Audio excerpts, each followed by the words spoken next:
Hello and welcome, I am Miss Bizz, and this is the Elder Scrolls Online Enchanting tutorial. Now this is going to be the quick and easy version. If you would like a more detailed enchanting tutorial, I do have one of those as well. Click the card up at the top of the corner of the video and head on over. But if you want the quick and dirty version, this is it. Stay tuned. First of all, what is enchanting? Well, enchanting is actually how you can create some glyphs. What the heck are glyphs, you may say?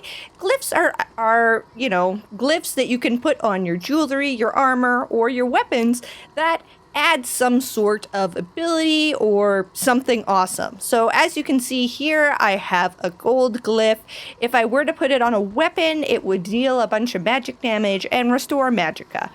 Here I have another weapon glyph where it reduces weapon and spell damage. And then I have a jewelry glyph here that actually reduces spell costs. So I would put that on jewelry and then it would reduce the cost of my spells. That is what enchanting creates, is glyphs. So how do you create them? Step one to actually creating any glyphs is harvesting materials. So this is a rune stone and you need to harvest these in order to be able to make some glyphs. As you can see, I got quite an array of runes, including one for housing material. So let's go put those to use. Next up, you're going to need to find an enchanting table. So you go ahead, look for this sign in any of the cities, or if you hover over different map markers, you'll see the enchanting table icon in this listing of items as available at the Mages Guild in Ralka. And what does an enchanting table look like? Just like this. You may also find it in people's homes.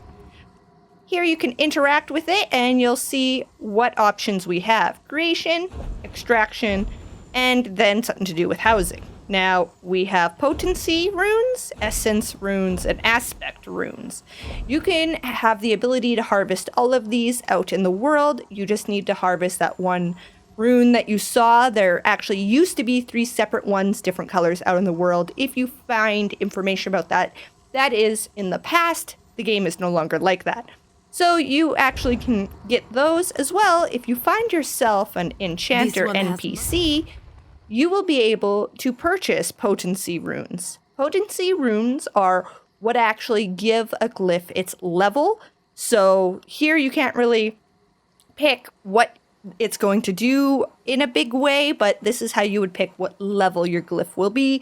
So keep in mind, if you don't have the right one to make a glyph your level, you can talk to an enchanter NPC and purchase that. You will need to use one of each type of rune to create a glyph. So here we're going to use a potency rune translation strengthen with Denny and aspect rune of Ta. This made a major glyph of stamina. Now, you'll see, what does an aspect rune do? It changes the quality. So you can see I can use different runes in order to make a different quality enchantment, which keeps the enchantment the exact same. It just changes how powerful it is.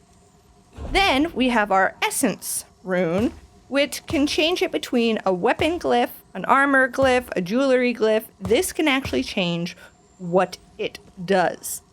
Then we have a potency rune that kind of changes what level. So here I can see that there's a major glyph of stamina, and if I head on down, I can make it a grand glyph. So this is champion point 50, this is champion point 10. Now you'll notice that there will actually be 2 potency runes for every level. Here you can see I have one that creates a champion point 10 glyph and champion point 10 glyph. You will notice one made an armor glyph, one made a weapon glyph. One of these is actually considered additive, one is considered subtractive. If you look at the glyph it takes, it kind of makes sense. Here you're adding stamina. Here you are dealing damage and restoring stamina. You can also change this mainly an essence rune, what it does is change what feature your glyph has. So here, Denny translates to stamina. So pretty much anything I pick here, it's going to be something to do with stamina. Now I can pick something that has to do with frost, like this glyph here, you'll notice, ta-da, here we're dealing frost damage. Here we're adding frost resistance. So it always has to do with frost. So this tells the glyph what to do. This tells the glyph what level and a lesser version of what to do. This gives it its quality. So play around. When you very first start out enchanting, I had to hop on a different character for this, you'll notice that you need to translate the runes. You won't actually know what they do, what level they're for, etc. Well, we have a pretty good guess that these are going to be for a low level since I cannot use most of them because I do not have the skill unlocked. Then we're going over to an essence rune that I also have not translated, do not know what it does. Whereas this Mako rune, I've obviously made before because I have the translation unlocked, which is Magicka. The aspect rune, of course, just changes what the quality is, so I'm going to use a Ta. Once we actually create a glyph using these, ta-da! We have determined that this is reduce and this is armor. Now, if I were to pick those same 3 runes again, I would actually see exactly what glyph I am about to create. Now, keep in mind that you do need to do this for every quality. You'll notice it knows what I'm making for a Ta, but if I were to use Jojota, which would make a green quality glyph, it goes back to unknown. So a good way to unlock everything is make everything with TAs, and then once you learn it and you know and you actually want to make a better quality glyph for yourself, you can just go ahead and use a higher quality glyph, knowing what it's going to make, just in a higher quality, and then you'll have that unlocked. You probably don't want to spend a bunch of Kuta unlocking everything, because those are expensive and mainly reserved for endgame. Of course, you also have the extraction feature, which we can show here. You just use pick a glyph, extract, you'll get back some runes. You're not going to get back all the runes, you're only going to get back some. So do not think that you can get a great amount of runes that way, you probably won't. You do need inspiration, that's how you're going to level up enchanting, like all your other crafts in Elder Scrolls Online. Drop glyphs from mobs give the most inspiration, of course, but of course you can make a glyph on another character or have a friend make some, send them to you to extract. That's a great way to level up enchanting instead of actually creating items.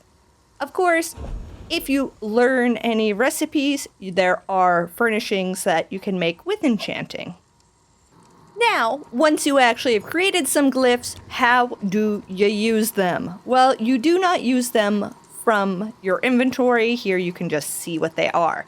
You also notice they have levels, minimum levels. This means this piece of gear is champion point 160. So if I press R, which is the shortcut key for enchant, or I right click it and click enchant, I do not have any enchantments that can be applied. That is because, well, I don't have any armor enchantments. So let's try jewelry. Here I have a piece of champion point 160 jewelry. I can select enchant. I am able to actually put level 1 glyphs onto my champion point 160 jewelry. If I click one of these, I can see what my jewelry is currently like versus what it would be like if I add this glyph. Bad times. I do not want to add a level 1 enchantment to my champion point 160 jewelry, but let's pretend I did. Then I would just need to click E or press this button for enchant, and it would apply this trifling glyph of shielding onto my nice, pretty champion point 160 necklace. I'm, of course, not going to do that. Here we have a truly superb glyph of Absorb Magicka, which is a weapon glyph. We can actually take a look here. Here I'm going to select enchant with the key. You'll see I have multiple glyphs available. I have a level 1 glyph, I have a level champion point 150 glyph, and a champion point 160 glyph. I can go ahead and see what these would each do by clicking on them and then hovering over this second icon that is my weapon. Like I said, once you've decided which glyph you want to apply, just make sure it's selected. Hover over this, make sure you've selected the right one, and then hit enchant. There you go, your item will be enchanted. Ta-da! Enchanting, of course, does have daily crafting writs available, so go ahead and do those. Another great way to level up your enchanting. Enchanting is a craft that takes a long time to level up, but it is definitely worth it. Hope you enjoyed the quick and dirty enchanting guide. If you have any questions, you can go ahead and check out my lengthier, more detailed enchanting guide, or if you still have questions after that, be sure to leave a comment. Thanks for joining me. Bye!